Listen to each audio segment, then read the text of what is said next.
Balamusizaako bannayuganda bannange bonna, amannya Africa Malik Mbuga nga bulijjo era nkomyewo okubeera nga tuwaya ku nsonga ezikwatagana n'ekonomi y'eggwanga lyaffe. Mbaaniriza nnyo ku channel yaffe eno era nga bulijjo, naye mbeeyandiza ddala omukwano gwe mutulaze nga twakatandika soba twakagendako n'episode yakuna. Twesiimye nnyo era tweyanza nnyo okusiima kwammwe. Ne tuba nga tuwongera okubeera nga tubasaba mwongere okusharinga vidiyo zino. Osanga Katonda aba tusaasidde, ffenna tuyinza okubeera nga tufunamu ekyokuyiga, ate message eno neyongera okutuuka ku eri abantu abalina obuvunaanyizibwa ku nsonga zino nabo nga batereezaamu. Okutereezwamu kwabwe kitegeeza okutereeza kw'ensonga z'ebyenfuna, kiba kitegeeza bannayuganda ffenna twongera okufunamu. Naye ng'omulamwa gwaffe gwe tulina wano gwa kusomesa era gwa kubeera nga twongera okujjukiza bannayuganda bannaffe ku nsonga ezikwatagana ku ngeri economic systems zino gye zirina otutambulamu n'obuvunaanyizibwa bwe tulina nga bannayuganda. Olunaku lwa leero ngenda tandika nakubeera nga nnyonnyola kuba kyansabiddwa nze ne ttiimu yange tubeeko kye twogera ku nsonga ya economic systems ze tumaze okuba emabegeza capitalistic oba obukapito n'obusocial n'obucommuni n'obuneoliberal. Uganda egwawa okusinziira ku vidiyo ezo. Bannange atannaba kulaba vidiyo zaffe ezo, tukwongera okwencouraginga ogende ku YouTube, twa-uploadingayo vidiyo zino era gye ziri. Ogenda ku page ya Africa Malik Mbuga era nga ojja kubeera nga ojja kuzisangako zonna okuva gye twatandikira ddala eri ku programu yaffe yasooka nga tunnyonnyola gavumenti kyeki n'obuvunaanyizibwa bwa gavumenti bweki ne series ezo zijja zinnyonnyola ku economic philosophies ez'enjawulo. Jjukira capitalism twagiteekamu neya neoliberalism. Ntugamba neoliberalism oba obuneoliberal bwaviira ddala mu bukapito. Ne twogera ku eddako awo ng'ennyonnyola bucommuni nayo yanjawulo. Awo ne twogera ku bucommuni engeri gye bwa obusocialist oba obusocial gye bwava mu bucommuni. Kati Abannayuganda ate ne bayongera okumbuuzaako Abaganda bange ne bongera okumbuuza nti mba nga ndaba okusinziira ku explanation ze nakola, Uganda yo egwawa ku ezo economic philosophies ze tukola ki ze tulinawo ennya. Uganda etambulira ku eriwa. Ffe nga QRCF observations zaffe ze twakola twayongera okwetegereza ddala nti Uganda erininga to capitalistic tendencies, oba Uganda erininga kubeera nga eri far right oba erininga ku right hand, it's right leaning, kiba kitegeeza eri capitalistic, naye not wholly capitalistic because erina government erina policies endala zeekola n'olabira ddala nga policies ezo ng'ogenze mu nsi ng'eri purely capitalistic oba neoliberalistic, tezigatta na theories ngeri gye tuoperatingamu economy yaffe. N'olw'ensonga eyo newankubadde tulininga ku capitalistic side, tetuli purely capitalistic, ate nga kyongero kiraga ate mu kubeera nti omukulembeze waffe ye is a renowned Marxist. Omukulembeze Yoweri Kaguta Museveni, president w'eggwanga aliko ssaawa zino, ye theories okubira ddala mu bitabo byawandiika n'engeri gya operatingamu essaawa zino. Olaba engeri gya offeringa handouts ne cash bailouts za offering abantu n'engeri gya distributingamu naddala funding ye mu sectors ez'enjawulo n'abantu ab'enjawulo mu economy. Olaba nga enkola eyo ya kisocialistic newankubadde teri streamlined okuba nti eyita mu government nti ministries ezibikola, naye ye ng'omuntu is a Marxist and is a renowned Marxist era nga omwami ali ye mu social waba nga tukinnyonnyolawo tti okusinziira ku bye twannyonnyola emabega.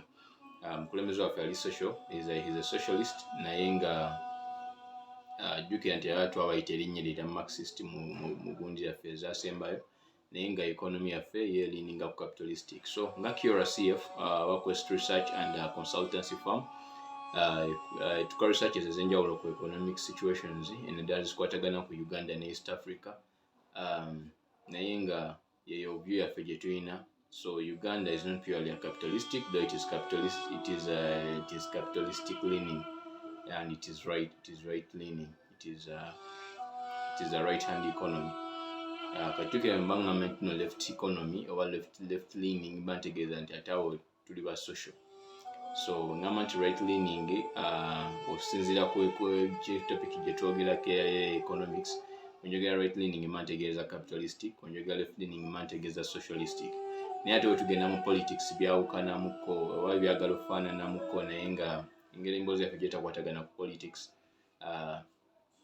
tukitwale nti right leaning ye capitalistic, so Uganda is right leaning. So tubaaniriza nnyo okubeera nga mutuwuliriza nate, era nga iyo view yaffe gye tulina nga QRCF, era iyo view yange nga Africa Malik Mbuga. Kati nga twongera okuba nga tutanya ku topic yaffe y'olunaku olwaleero, tuzze kuba nga tuwaya era nga bulijjo tetugenda kubeera nga abali mu class, tugenda kukwata peni na lupapula. So njaba saba tuwulirize, era wotategedde nsaba otekewo comment ku video yaffe nejja tulaga bulungi eddakiika kuwa giteeredde. Kiba kituyamba okubeera nga tutegeera wa wennyini wabulidde oba wa wennyini weetaaga okuweebwa nga twongeramu okukola ki, okunnyonnyola. So ne namba zaffe zikuwe ziri ku video eno, osobola okubeera nga otusindikira feedback n'obuuza ekibuuzo kyo ne tuba nga tukwongera okuddamu. Anytime osobola okutusindikira message, tobeera awo n'ogamba nti oba obudde bugenze nnyo ku WhatsApp, oba osolerako message yo otuba tusobodde gifunirawo ku makya oba olunaku ddayo eddakiika eziddako oba mu bbanga ettaano eddako, tuba tusobola okubeera nga tukuddamu. Tweyanza nnyo, tweyanzeege. So olunaku olwaleero tuzze nga kutwogera ku Central Bank. Central Bank mu Uganda wano gye tulinawo nga Bank of Uganda. Jjukira nti mu economy yonna mubeeramu banks za mirundi ebiri. Bank esookera ddala ye Central Bank. Banks ez'okubiri ze commercial banks. However, mu system eya setting eya Africa n'ensi ezisinga eziri third world mulimu microfinances. Nazo ne ziba nga tezigwa mu commercial banks ne microfinance institutions ezo nazo tuba tuziwalira mu mukola ya Central Bank.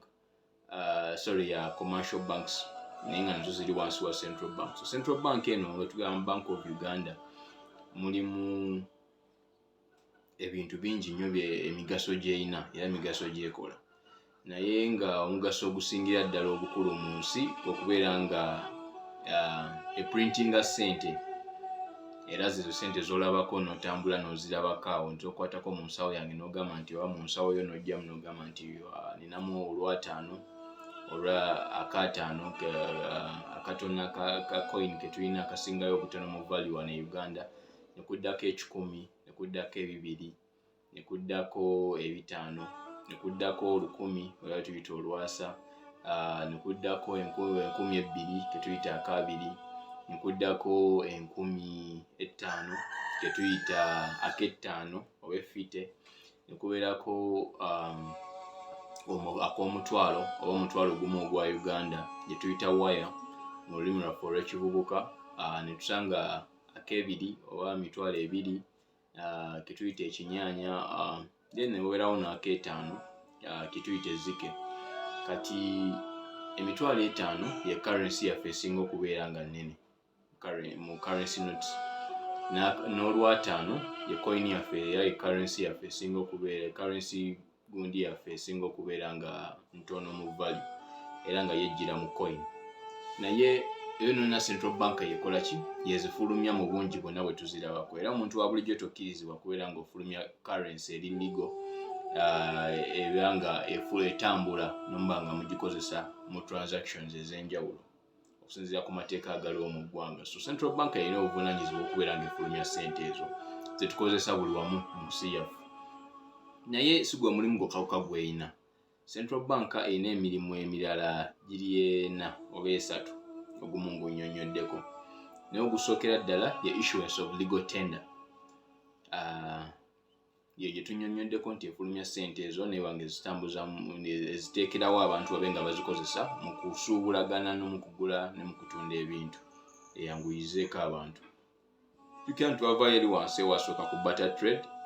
Kati ssente zino engeri gye ziri nti zetukozesa mu economy, modern economy, Central Bank yezikolako. Era amabega awo yayogerako ku introducinga digital currency eyaayo, ndoza ebeera digital shilling. Unfortunately tetunakuwulira progress ya nsonga eyo enawe yakira, naye nga otwongera okulaba emirimu emirala Central Bank gy'erina nga yo waliwo ne guno. Central bank ye bank ate ewola commercial banks zetulina. Mu commercial banks olw'obutaagala kubeera nga ne implicatinga legally, sijja kubeera nga nkozesa amannya mangi, naye banka yonna gy'ogendamu ne kantanda eyaffe eyawano ey'Abannayuganda siyinza girekayo Centenary Bank, then waliwo Stanbic Bank or DFCU, waliwo Bank of Africa, tulinamu Cairo Bank, tulinamu KCB, tulinamu Opportunity Bank, tulinamu Equity Bank.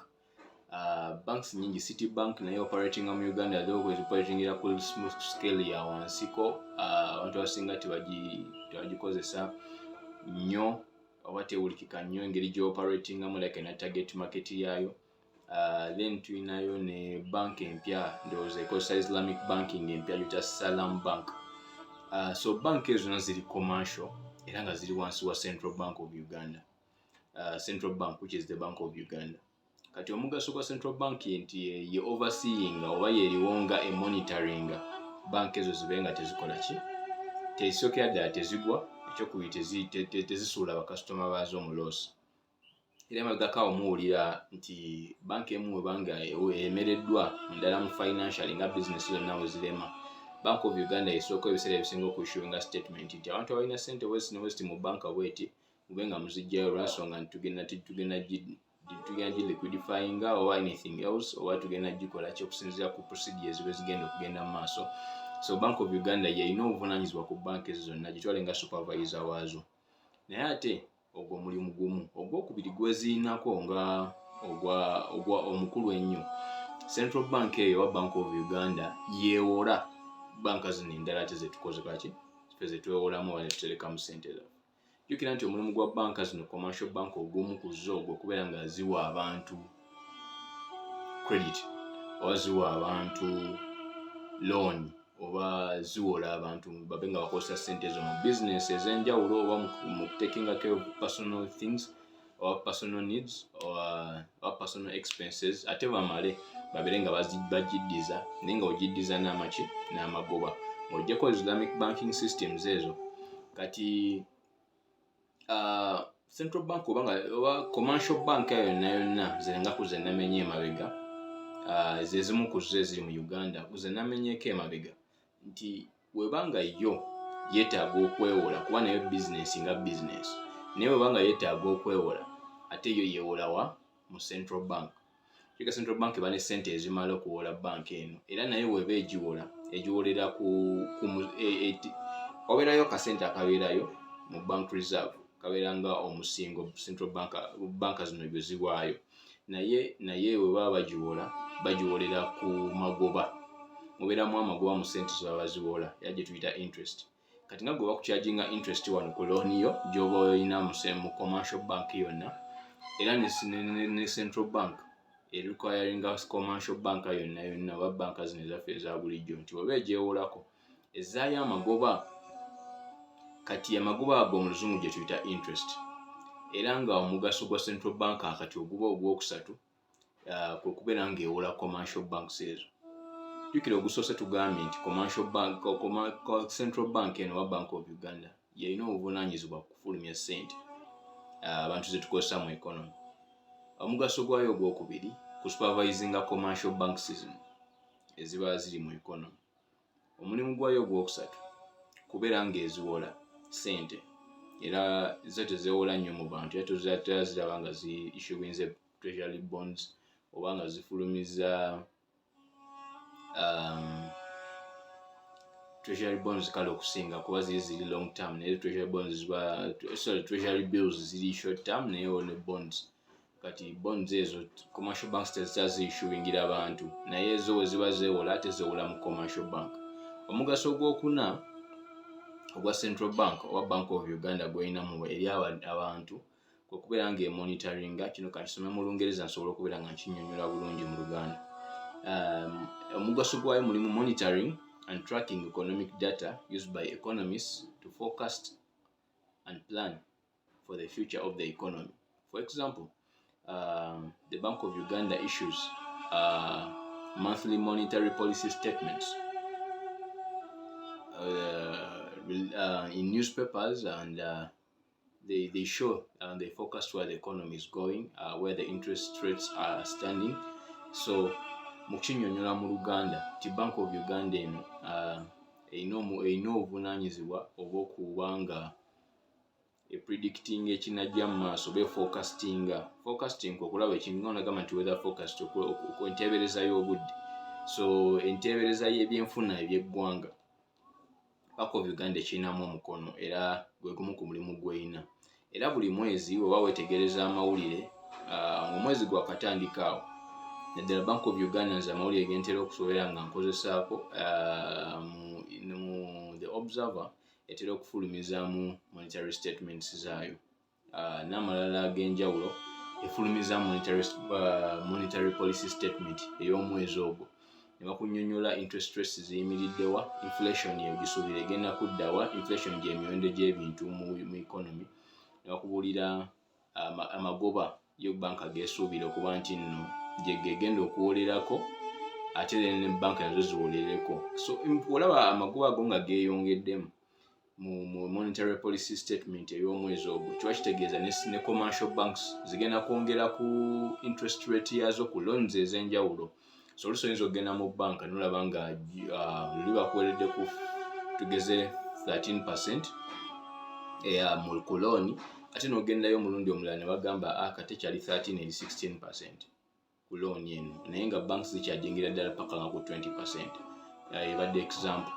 Kati ng'otegeera nti wayinza okubeerawo nga olw'amawulire ge wamiisinze nga Central Bank yafulumiza monetary policy statement ng'egamba egenda ku increasinga interest rate yaayo.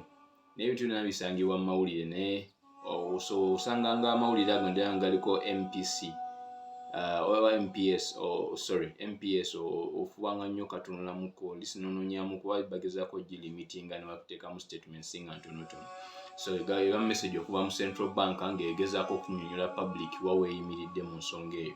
So omugaso gwe tulina ogwayo ogwa Central Bank ogwokuna, omugaso gwa Bank of Uganda era egukolera ddala. Kati ekirala regulating a monetary policy of the country. Kati Central Bank wano tugenda kunnyonnyolamuko mu kunnyonnyola kuba kino gwegumu ku mugaso ogusinga obukulu, oba gwe mugaso ogwokubiri mu migaso egisinga obukulu ng'oggyeko okufulumya ssente. Bino ebisigadde bijja, naye kino kikulu nnyo era ngenda kiwakadde kawanvuko okukinnyonnyolamu. So Bank of Uganda eno waliwo ensonga eyinza okubeerawo nga wetulaba ebintu ebyeyongera mu emiwendo gy'ebintu we giyinza okweyongera ennyo kye tuyita inflation.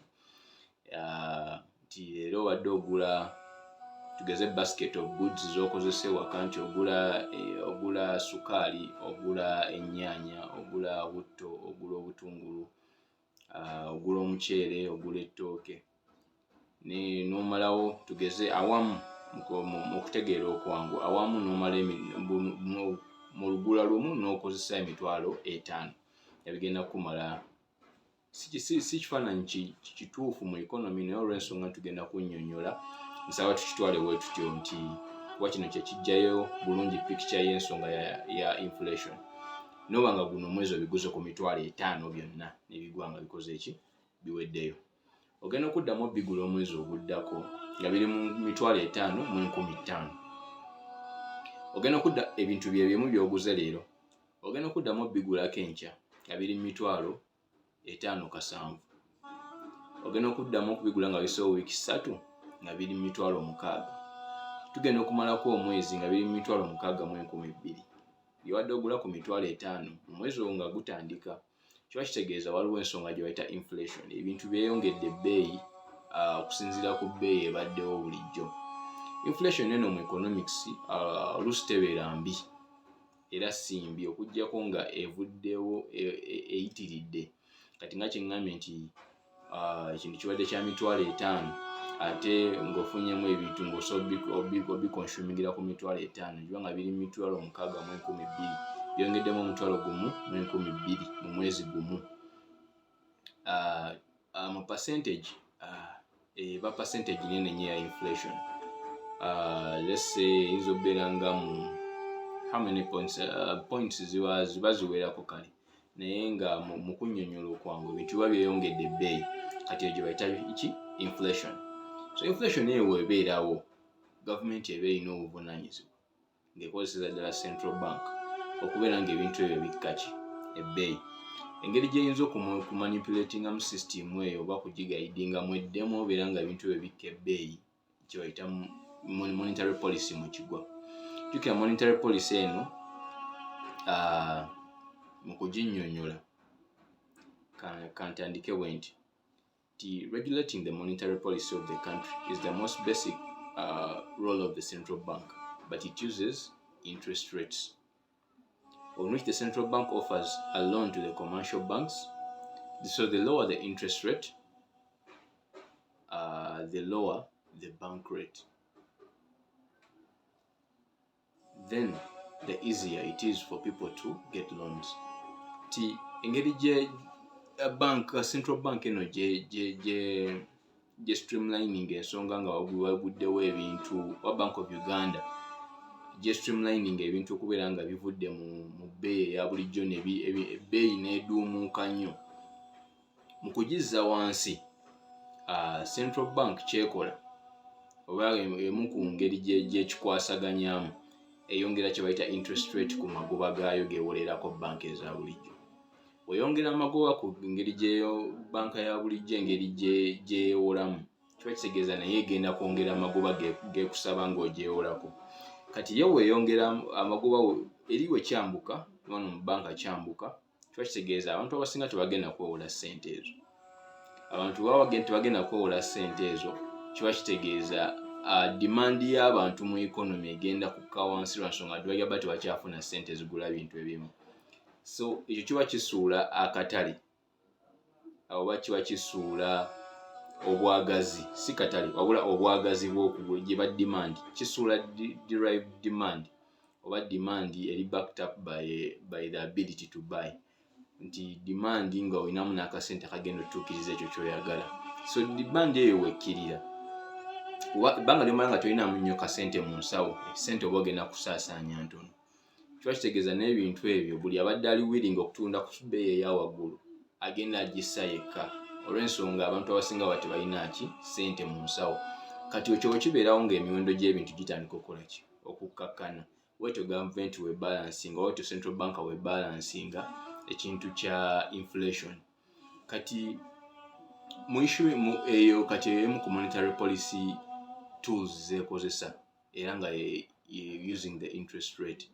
So monetary policy mu kunnyonnyolako okwangu gavumenti oba central bank kasube ntegeerekese bulungi mu kunnyonnyola wali, naye nga monetary policy gavumenti kyekola monetary policy is a process kasooka nkinnyonnyola mu luzungu oba kiba kijja vaayo bulungi.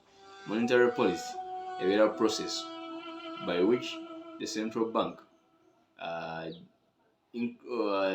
streamlines the value of a currency and its liquidity.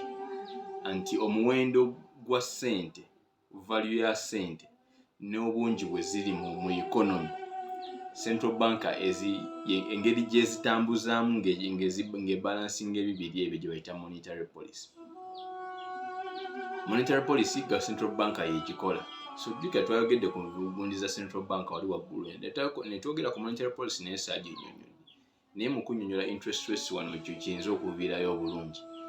Monetary policy central bank eba y'engeri central bank oba banka y'ensi eyo oba tugeze Bank of Uganda gyeditaminingamu value ya ssente zaffe eza shilling wano mu Uganda n'obungi bwa ssente bwe buli mu bantu, egyo bayita monetary policy.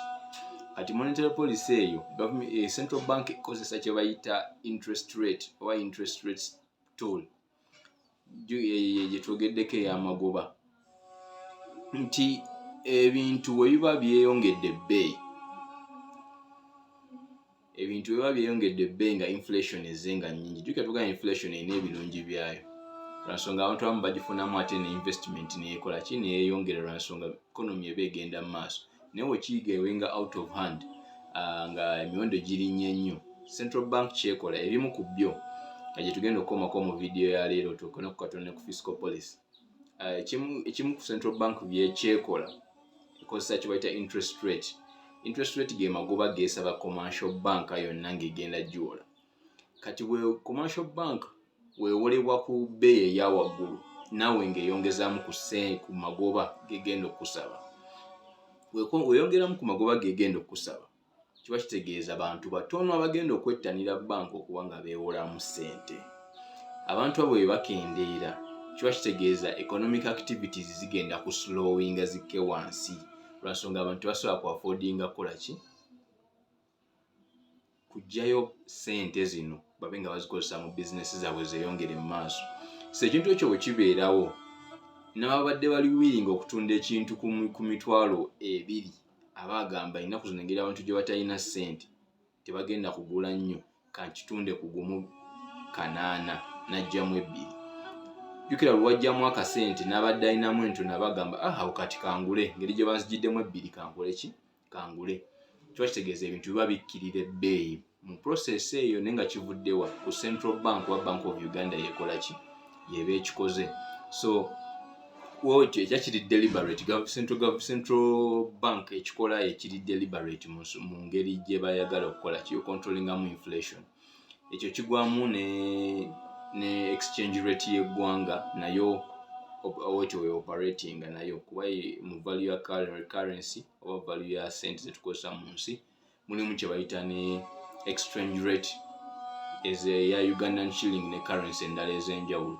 So central bank erina omulimu ogwo gw'okubalansinga ebintu ebyo naye nga twongera kubanga kinyo kijja ba kikulu nnyo wali ebintu 2 ebibuzaabuza abantu okyo beta fiscal policy okyo beta monetary policy. Monetary policy tumaze oginnyonnyola era nga yo tugambye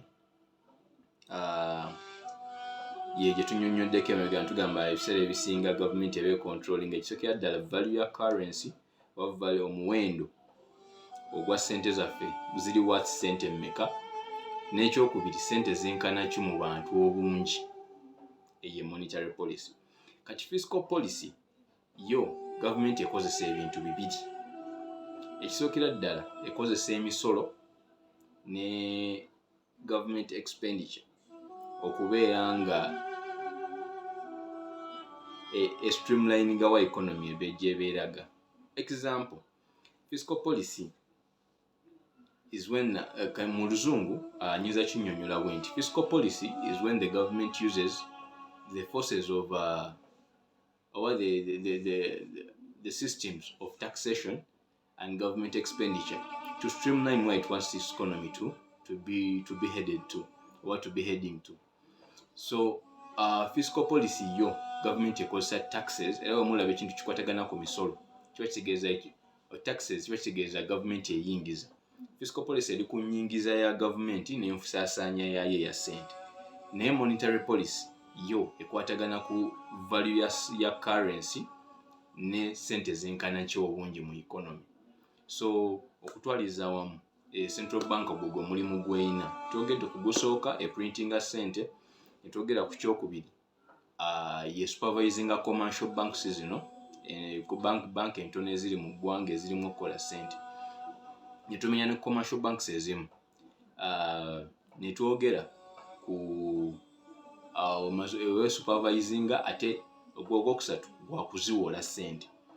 Ogwokuna gwa kubeera nga ekola forecast ku economy wagyeraga. Kino oyinza okirabirako mu example ya monetary policy statements zekola buli mwezi nezifulumira mu mawulire era woosoma amawulire ag'enjawulo agange gensomako mbadde nga mbannyonnyolamu naye amawulire amalala ag'enjawulo era olaba nga government eteekamu ebintu ne central bank eteekamu ebintu bino. Central bank tebeera ya muntu omu era central bank is a public institution. The central bank is an organ of the bank of the central government.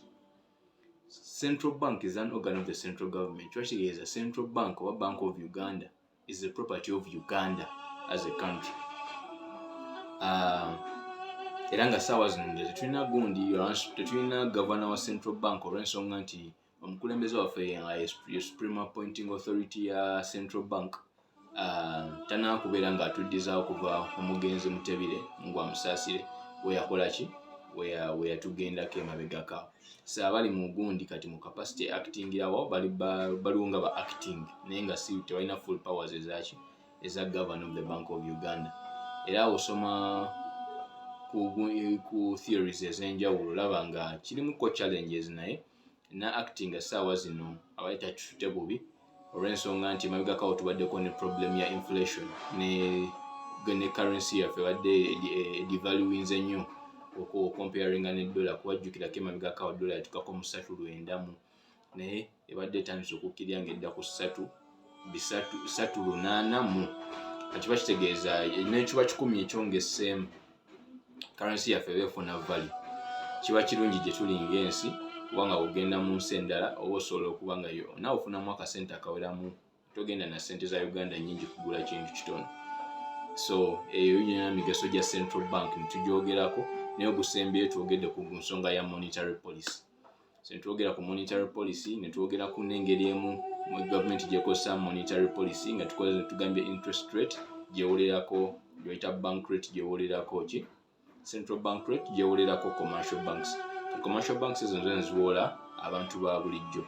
Nitulaba n'engeri gy'eyinza okukizanyisaamu okussa emiwendo gy'ebintu egiba giduumuuse ennyo mu ngeri ya inflation. So ekyo nga tumaze okyogerako ntwogera ne ku fiscal policy. Fiscal policy nitugyogerako nti yekwatagana ku misolo engeri government gyeyingiza n'engeri gyefulumya. Fiscal policy is about government expenditure and taxes, engeri gyezi sente meka zeeyingiza then n'ebikibi government byeno byesaasaanyizaako sente. Eyo beera fiscal policy. So mwebale nnyo mwebalire ddala. Ndowooza program yaffe enaddako kijja kusinziira ku feedback gye munaaba mutuwadde. Tujja kwongera okudiscussinga ku nsonga ya fiscal ne monetary policy briefly kubanga tetuliwo okubeera nga tugenda mu class abantu ebintu no tube nga tubisoma kuba bigazi naye okufunzafunza obudde mbeeyanza okuba nga mumpadde obudde n'ennyonnyolako ekyo ekyensobodde mu bbanga ettono lino naye nga policy zino ngazi era nga oba oyagala okwongera okuziwaayamu osobola okumukubira kasimu oba osobola okunsinikira ku WhatsApp oba noteerako comment awo ne tuba nga twongera okuzidiscussingamuko yonna yonna gy'oba oli. Obudde tuba tujja kuwa wano ku QRCF Malik Africa Mbuga era nze bulijjo mbeebanza nnyo okubeera nga mulaba mwebale nnyo mwebalire ddala. Tujja sinkana ku episode yaffe eddako.